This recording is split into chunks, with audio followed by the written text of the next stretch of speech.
The Sunray Shawl starts with a long tail cast on, or there's the alternative of a German twisted cast on. So I'll put that in a separate video. So we're going to start with the long tail cast on. It's not many stitches, so I'm not going to spend too much time estimating how much tail to leave. But what I am going to do is just loosely wrap the yarn round the same amount of stitches that I'm going to cast on. When I don't have many stitches to cast on, that seems to roughly do it. Just remembering to sort of leave enough for a tail as well. 8, 9, 10, 11, 12. So there we go. That should be about right. And then either you can make a slip knot here,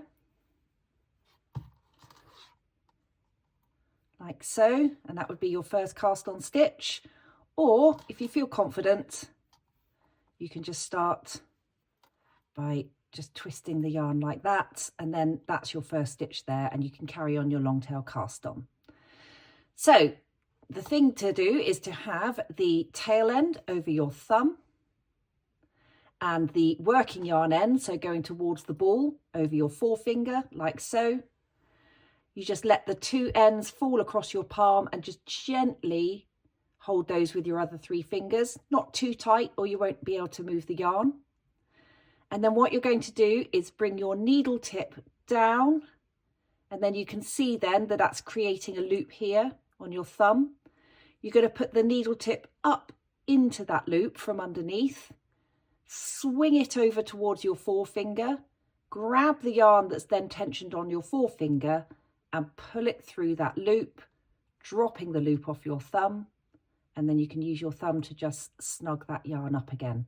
Don't pull it too tight. If your cast on is too tight, that's not great. You can do the cast on a larger needle size, or as I said, you can do a German twisted cast on, which I'll show in another video. So again, we're bringing the needle down towards us to create that loop on the thumb. The needle goes up into the loop, swings over towards the forefinger, grabs the yarn and pulls it through the loop as you drop the loop off your thumb, and use your thumb to just snug like so. And then you just carry on till you've got the required amount of stitches.